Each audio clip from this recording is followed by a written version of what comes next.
यादों का सफर किस्त नंबर 3। अस्सलाम वालेकुम दोस्तों, में टीचर की फैमिली से इतना घुल मिल गया। वक्त कितने तेजी से गुजर रहा था, इस बात का एहसास ही नहीं हुआ।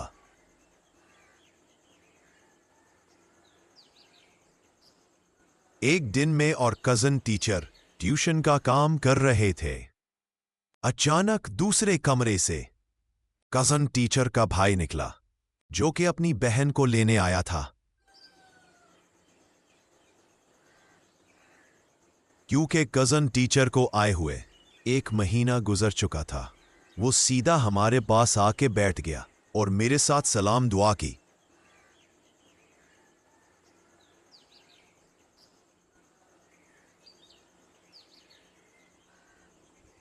कजन टीचर मजाक में कहने लगी, भाई ये है मेरी शर्मीली दुल्हन। इतनी देर में टीचर नाश्ता लेके आ गई। हम तीनों इधर ही बैठ के नाश्ता करने लगे।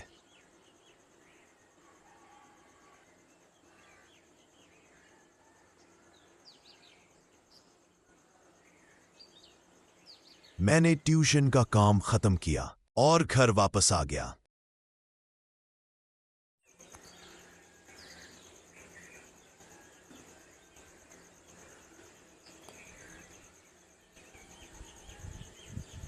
शाम को वो सब अपनी सब कजन के साथ हमारे घर आ गए, क्योंकि हमारे घर में पहले से आना जाना था।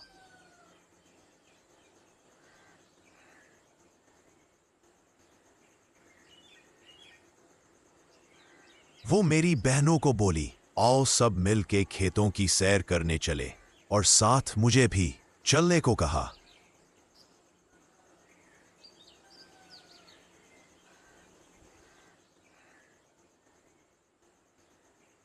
मैंने बोला, इतनी लड़कियों के बीच अकेला लड़का चलते हुए अच्छा लगता है, आप जाओ, मैं बाद में आता हूं।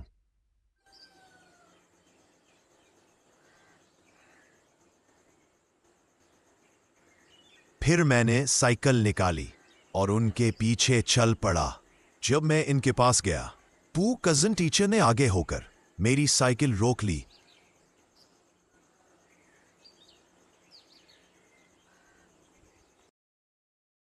और बना किसी झझक मेरे पीछे बैठ गई और बोली, मुझे साइकिल में घुमाओ। मैं शर्म से हका बका रह गया।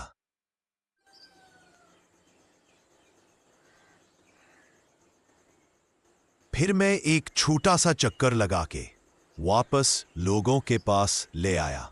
वो बोली, नीचे उतरो, और साइकिल पकड़ के खुद चलाने लगी।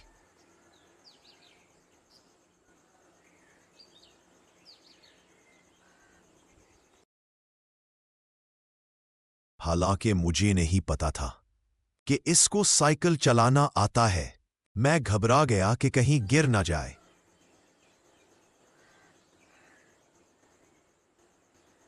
मगर वो सही सलामत दूर का राउंड लेके वापस आ गई। फिर हम सब घर वापस आ गए।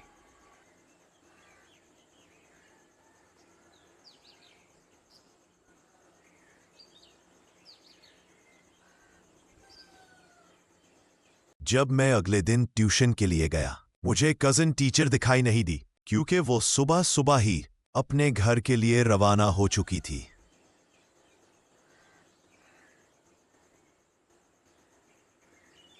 इस बात का पता लगने के बाद फिर जो मुझ पे गुजरी, वो मैं ही जानता हूं।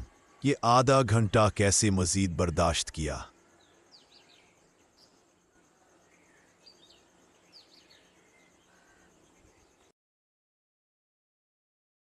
अगली किस्त में जानिए, कजन टीचर के जाने के बाद मेरी तन्हाई की वो कहानी जिसने मुझे बदल कर रख दिया। अगर आपको ये किस्त पसंद आई हो तो बराहे करम वीडियो को लाइक करें, दोस्तों के साथ शेयर करें और चैनल को सब्सक्राइब करना ना भूलें। यादों का सफर जारी है, आपका अपना चैनल।